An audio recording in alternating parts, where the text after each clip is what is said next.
Hey, what's up everyone? Welcome to 90 Day Fiancé latest news. Natalie is like smoking hot. The bubbles are... There's a lot of bubbles in there. The sound of water running over porcelain tiles and the faint hum of the bathroom's ventilation fan made a nice sound. Steam swirled in the air like ghostly wisps, sticking to the glass shower door and making the people within look like nothing more than shadows. Two bodies were close together, moving in a way that showed they were comfortable with each other and understood each other without saying a word. Gino Palazzolo's hand was on the tile for balance, and his other arm was softly circling Natalie's waist as the water poured over them. The sound of the running water was drowned out by her gentle, almost bashful laughing. He wasn't the kind of guy who would let his guard down easy, not even when he was alone or on camera. But at this moment he was just Gino. Just him, with no hat and no sneer. The phone, which was carefully placed on a shelf away from the spray, recorded everything. They both convinced themselves it wasn't about showing off skin. It was about letting the public see something true, raw and unedited. Strangers who only knew them from a few minutes of reality TV video have been talking about their connection for weeks. People said they didn't go together, that it was just a PR gimmick, and that they were doomed from the start.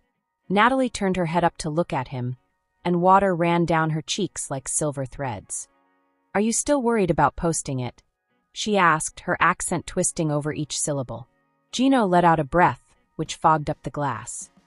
"Not nervous, just, once it's out there, it's out there." Her nails were light on his skin when she caressed his cheek. "Show them what we have. Show them that it's real." The clip was on the official 90 Day Fiancé Instagram account an hour later. Just under a minute, long enough to give the viewers a taste, long enough to get them interested, and long enough to make the comments section go crazy. The notifications started right away. At first, there were small spurts of good news. "You two look so happy together. This is the real love we want to see. Gino, I never thought I'd say this, but you look calm." Natalie sat on the couch with her legs crossed, scrolling through the comments with a smile and reading each one out loud in her sing-song style. "Listen, Natalie is glowing. Gino, you better make her happy." She chuckled and threw her hair over one shoulder. But as the night went on, the comments began to change. They had always knew it would. There were sharp little needles hidden amid the congratulations. "This seems fake. Gino seems uneasy. We all know that love on reality TV doesn't last." He attempted to ignore them. "No, she didn't. Why do people like this?" She mumbled. "Now I'm scrolling faster. They see love and they have to." She stopped and tightened her jaw. "They have to make it look bad." Gino carefully grabbed the phone from her hands and put it on the table. "Don't do that to yourself, babe. We know what's true. That's all that matters." But after the silence, the truth was that public love was never only between two individuals. When you let the cameras in and opened the door, the crowd had a say, whether you liked it or not. The video had gone popular among fans of 90 Day Fiancé by morning. People were sharing clips, slowing them down, and looking at them. A well-known blogger had put up still images from the video side by side, showing how Gino's hand stayed on Natalie's back the whole time to protect her. Another account, which wasn't as nice, turned it into a meme. When Gino came in, Natalie was at the kitchen counter putting sugar in her tea. He had just gotten off the phone with a producer, who had told him to lean into the momentum and keep the story alive. She turned her head up to look at him. "They want us to do more videos, right?" He shrugged and leaned against the door. "They think people like it when we are together. They don't just like," she continued, her eyes shining. "They pay attention, they learn, and they wait for something to go wrong. For them, this isn't simply a cute couple. This is a performance." He walked across the room and kissed her on the head. "Then we put on a show for them, but on our terms." The on our terms approach didn't work out for long.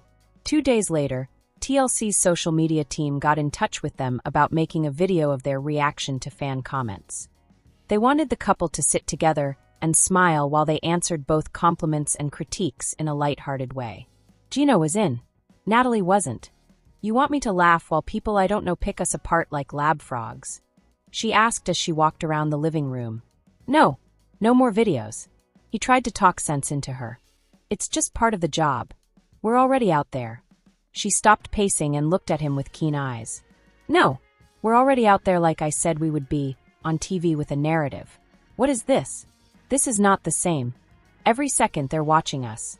The night after they fought, Gino sat on the balcony and looked out at the city lights. A lot of folks were still watching the 1-minute video and coming to their own judgments. He remembered how Natalie had appeared in the shower, open, vulnerable, and joyous. Now, just days later, she was closed up again. He didn't want their relationship to be another victim of the spotlight. But the focus was already on. He grabbed up his phone, accessed Instagram, and started typing. A connection is more than a video you watch online. It's the coffee in the morning, the times you make each other laugh when things are at their worst, and the quiet times that no one else gets to see. We wanted to celebrate love, so Natalie and I shared a small part of our lives with you. That's all there was. Thanks for the nice things you said. We'll keep the remainder for ourselves. He hit the post. The next day, the comments were different. Not all of them. There would always be critics, but enough to remind them that not everyone was waiting for them to fail. Natalie read the post in the kitchen, where the smell of coffee was strong. She smiled at him for the first time in days. Not for the cameras or the following, but for him. Okay, she responded in a low voice. On our terms. After then, things seemed to calm down for a week. They shot the last few sequences of the season, went out to dinner without their phones, and tried to live without recording every moment. But the internet wasn't done with them yet. Natalie was alone with her laptop one night while Gino was at the store. She didn't want to go into trouble, but it always found her. A gossip account had posted a long thread about her background, including an ex-boyfriend, a modeling job she had never mentioned, and a fuzzy photo from years ago that admirers said demonstrated she wasn't the innocent romantic the show made her out to be. When Gino got home, she was pale and quiet, and her tea was still hot. They found old pictures, she added finally in a quiet voice. They make up stories out of thin air. He looked at the screen and sighed. Babe, they're just... People are watching, she said, slamming the laptop down. Always looking. The pressure grew gently like water behind a dam. Natalie was quiet on the next day of filming. She said her lines but didn't say anything else. The producers saw it. The fans did too.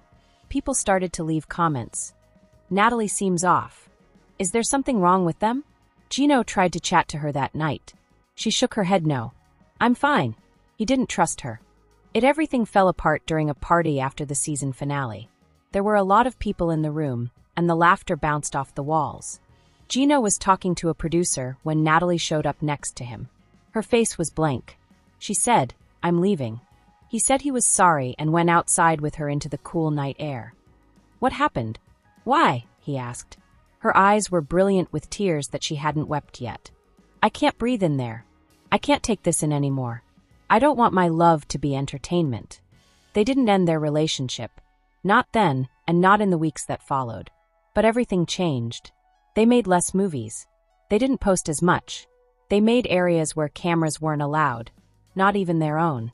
And the noise surrounding them slowly went away.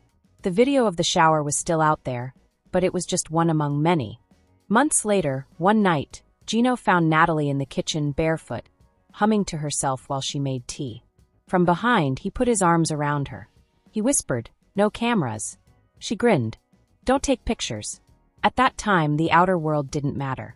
Gino and Natalie got an invitation 2 weeks after the celebration, but it sounded more like a summons. A meeting with TLC's top people is set for Friday morning. No reason was given. They strolled into the meeting room holding hands, but Natalie held on tighter than usual. The fragrance of coffee and paper in the room was faint, the smell of business decisions. A middle-aged woman in a tailored navy suit sat at the head of the table. There were 2 males in polos and 1 social media strategist that Natalie knew from Instagram lives around her. The woman started with a professional smile and said, "Gino, Natalie, we've been looking over the response to your recent content." She tapped a folder in front of her. Engagement is through the roof.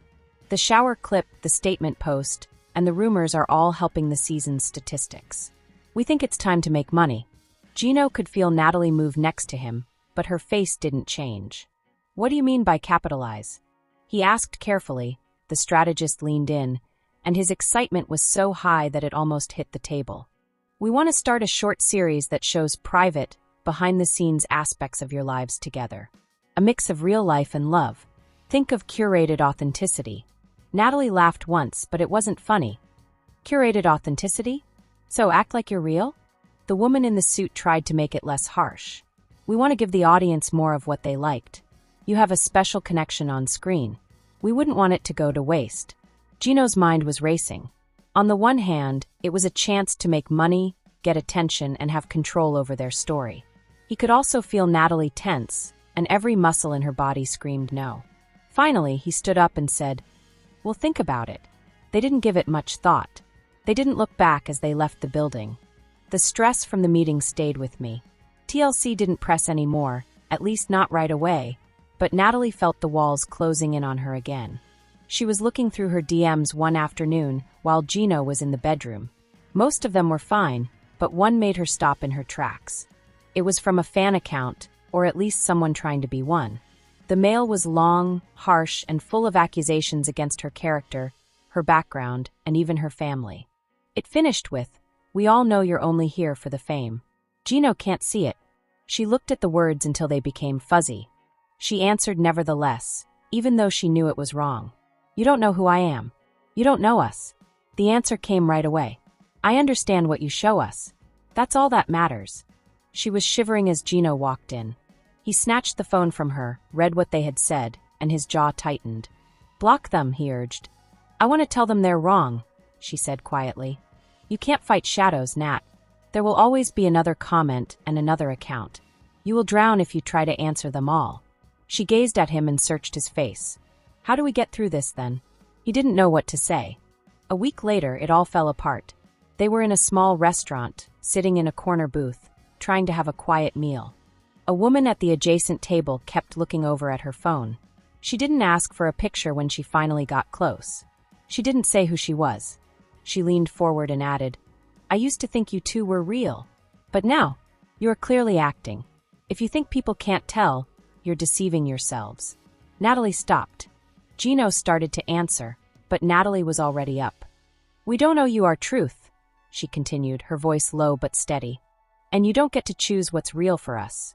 They left before they had finished eating. That night, Natalie cuddled up on the couch next to Gino in their quiet apartment. She questioned softly, "Do you think we made a mistake by posting that video?"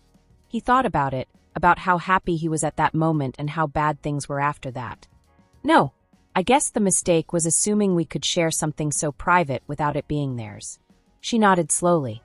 "Then maybe the answer isn't to love less. It may be more love but less audience." The notion took hold. They started filming short clips, not for Instagram, TLC, or anyone else, but for themselves.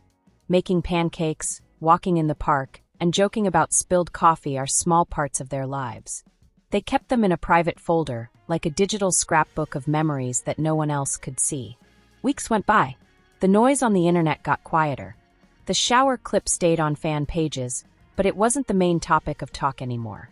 Then, one night, Gino said something that surprised everyone. "What if we put up one more video?" he asked. Natalie raised her eyebrows and looked up from her book. "I thought we were done with that. Not a show. Not a sale behind the scenes. Just us. And maybe a reminder." 2 days later, they posted a brief video on Instagram. There was nothing fake or manufactured about it. It was just Gino and Natalie sitting on their balcony at sunset, drinking tea, and laughing over something the camera never recorded. The words on the page said, "We found out that love doesn't depend on who believes in it. It's about who feels it. This is our thing." This time, the remarks were quieter. More thought. One person said, "This feels different. This seems real." Another thing, "Less is sometimes more. I'm thrilled that you're happy." And buried halfway down, one that made Natalie stop and smile. "I guess we'll never know the complete story, and that's fine." Gino stood by the window that night, looking out at the city lights after they turned off their phones. Natalie put her arms around his waist.